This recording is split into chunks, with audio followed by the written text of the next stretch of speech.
Hello, everybody, and welcome back to our Let's Go G Sports Show. It's been a rainy week here in North Carolina, but fortunately, with the help of some rain gear, most of our teams have been able to compete.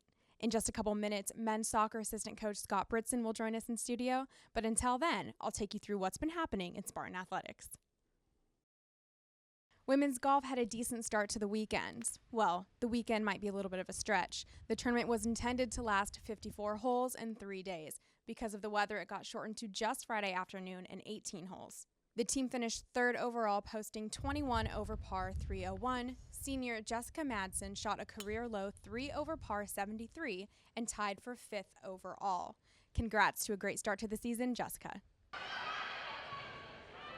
Volleyball was able to turn around their rough entrance in the conference by sweeping Western Carolina and Fleming Gymnasium on Friday night. This marks their first conference win of the season.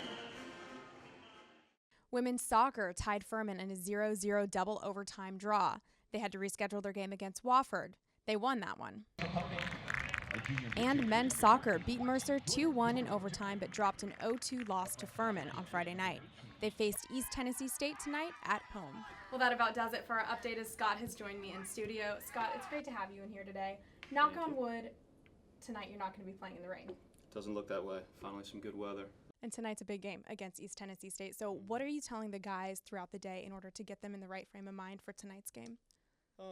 Everything's pretty much in place by the time game day arrives. So we've had 2 very good days of training, a real good response to a disappointing result on Saturday. So they seem to be in a great frame of mind, and that's one of the great things about the games coming fast and furious now is you don't have a lot of time to dwell on a loss, highs and lows. You don't want to get too high, you don't want to get too low, so they're in a good frame of mind. And they know it's an important game for us, and we'll be ready. So speaking of those highs and lows you just talked about, this week was a little bit of both because you had Mercer and then you had Furman. You had the double or the single overtime victory and then an 0-2 loss. What was the difference between those 2 games? Really, it was just a tale of 2 halves. We played very well against Mercer, last year's regular season champions, and managed to get a great goal to win it in overtime. And showed up, for the Furman game, knowing what a very good program they are. Had a very good first half, missed a couple chances we'd like to have back, but nonetheless, that happens. 0-0 at halftime. Felt really good about it, and just really, really a poor second half performance, which has not been characteristic of this team. And Scott, you've been here for 16 years, so you have a lot of history with this program and a lot of history with different guys in it. So you've seen good, you've seen bad. How does the team stand this year? Every team's different, They all take on their own personality, but I'll tell you this group is as good a group of people, characters, and young men that I've ever worked with in all my years here. We've had some awfully good teams, and that's not to say they're any better or any worse than any of the other great teams we've had, but it's the chemistry's fantastic. They want to do well. They want to do the right things, and that makes our job easy because they show up every day with a good mindset to work hard and get better, and they want to win and they want to be successful, and that makes our lives pretty easy. And so speaking of the different coaches, we've had Justin in here and we've kind of seen his coaching style and how he interacts with the guys. How is yours different? I'm more of the kind of the get them going type guy, I guess. Justin and I have a pretty good yin and yang, so to speak. I know when to be lighthearted and when not to, and that's important. Obviously, you don't want to be lighthearted in moments that don't need it, but there's times when it really does need it, and I try to find a good balance in that. It's not life and death. We're playing a game. This should be the greatest 4 years of these guys' lives, and if I can help make that a little more enjoyable, then certainly I try to. Well, Scott, I know we certainly appreciate your attitude and Justin's attitude. You guys are so great to work with, and it's been an awesome year so far, and we're looking forward to the next games in your conference. Absolutely. Thank you so much. We appreciate all you guys are doing, and this is great. So hopefully we can get a good result tonight. See on 3. 1, 2, 3. Let's come on, boys. Let's go.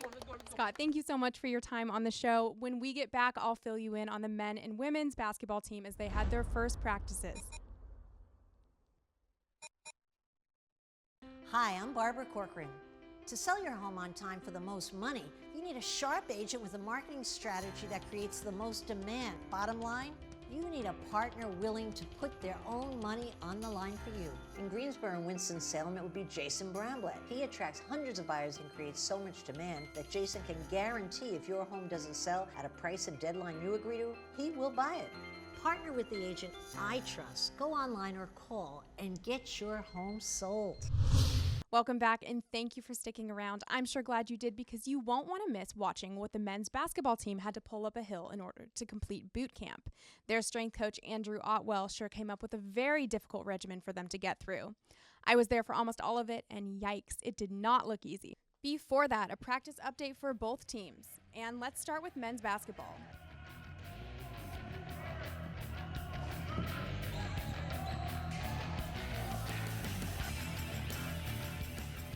Time of year that you love. I mean, we spend all off season planning and thinking about all the things that we want to do, and there's a lot of stuff.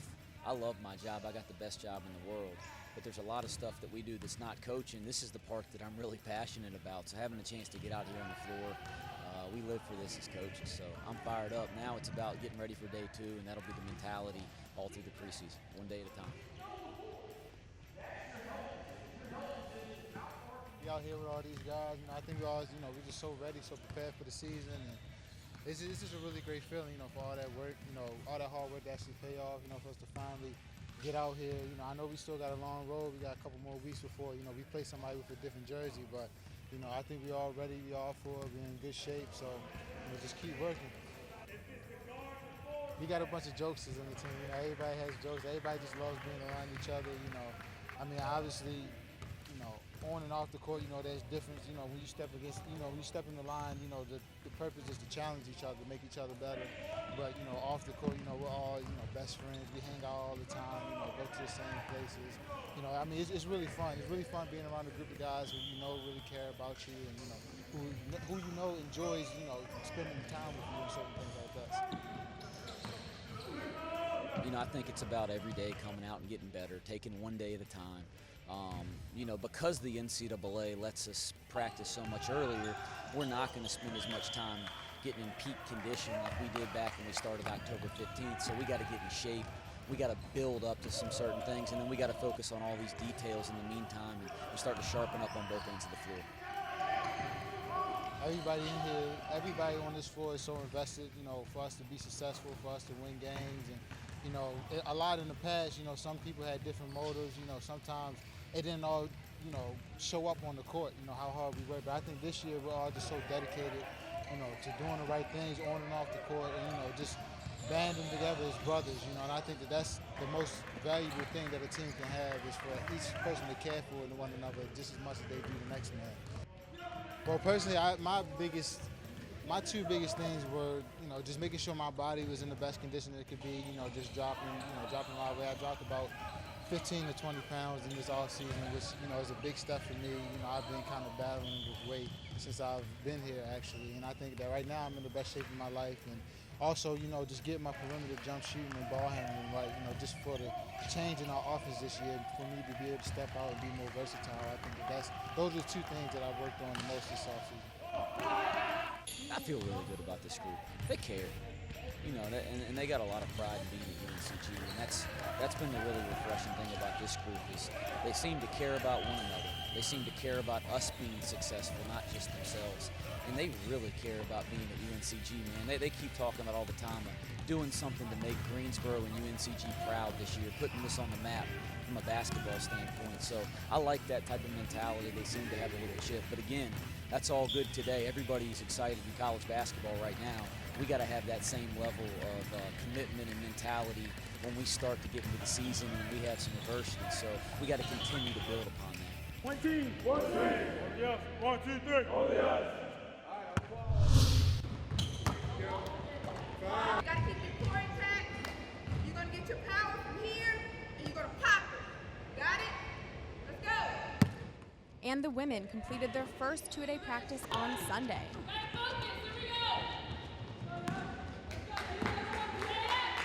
I spoke with Wendy right after, and she was very pleased with the energy and the focus from the group of girls she has this year. The primary focus on Sunday was on layups and passing drills. Find a way to be great on 3. 1, 2, 3. Find a way to be great. Before any of the men could go to their first official practice, they had to complete boot camp. They were up before dawn and came back for an afternoon practice 3 days in a row. So they needed that stern position. They needed to overcome adversity from what we were giving them, and myself. I made sure that, we were tough on them. And gradually, as they showed it to me and they needed building up and they had shown that they were able to overcome everything, then I felt like it could be a little bit more encouragement.